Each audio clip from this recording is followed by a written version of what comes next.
going to cover how to put a good pressure bandage on. We'll do another couple of videos in this series on bandaging joints and other parts of the limb, but this one is just essentially a basic pressure bandage. So most of the time, if you've got a horse with a wound, you want some sort of a non-stick dressing. So our favorite here is called a Telfa. So it's got this shiny side of the dressing, and that's the side that you want to put towards the wound so that when you go to take the bandage off, you can get it off without it sticking and making the horse uncomfortable. So you'll start with your Telfa. That's going to be your first layer. And you want to kind of have all your bandage materials out and handy so that they're easy for you to grab as you're putting the different layers on. But essentially, I'm going to start with putting the Telfa on the wound. This horse is just being a nice model for us, so she doesn't actually have a wound, but you would start with putting your non-stick dressing on the wound and then holding it in place with this nice white conform gauze. So,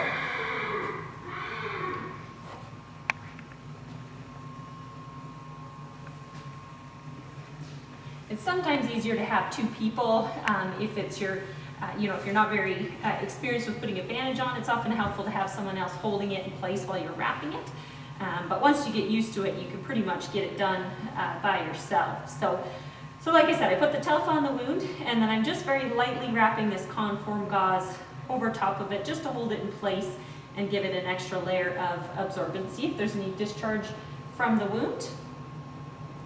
So once you've got your gauze in place, holding your Telfa on, the next layer that you want to add is a nice layer of cotton. So these are just some sheet cottons that come in sheets we can fold up for any size that we want, but there's other products out there as well that would work the same. It's essentially just to give you some padding and some absorbency and allows you the ability to put some pressure on the wound. So there's kind of a wise tale that you should be wrapping counterclockwise on the left and clockwise on the right. They have done studies to prove that it doesn't really matter, but a lot of horse people still follow that tradition of wrapping the limbs counterclockwise on the left and clockwise on the right.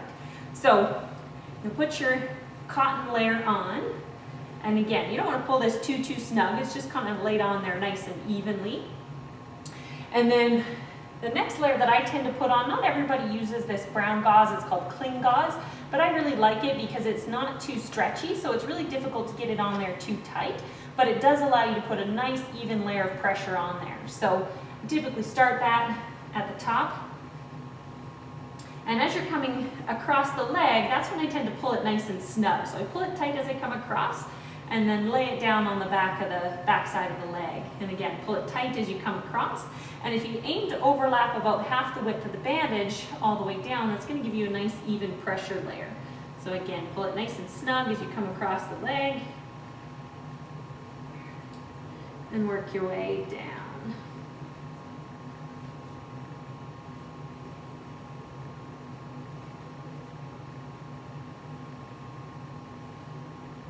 You want to aim to not have any areas where there's increased pressure. So any areas where it's bunched up, you want it to lay nice and flat and even across the leg. And then we'll finish off the outer layer of the bandage with vet wrap. This stuff is fantastic because it sticks to itself and it does allow you to put a little bit of extra pressure on there. So again, I usually start that at the top, and once it's stuck to itself, then as you come across the front of the leg, again, pull it nice and snug. And again, I'm trying to overlap it about half the width all the way down, pulling it nice and snug. And you do want to kind of cradle the fetlock once you get to the lower part of the leg, so it creates a nice V at the front and gives your fetlock some good support.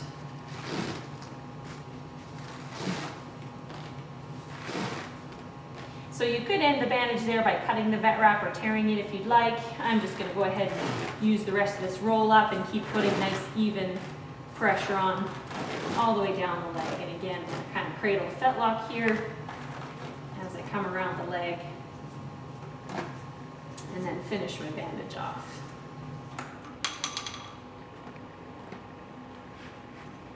And then one of our other secrets around here for getting bandage to stay in place and to keep things from getting down inside there like shavings or dirt or debris is to put a layer of this light plastic at the top and the bottom, so it's sticky on one side and non-sticky on the other side, but it sticks real nice to the hair and allows you to get a good seal at the top and the bottom of your bandage.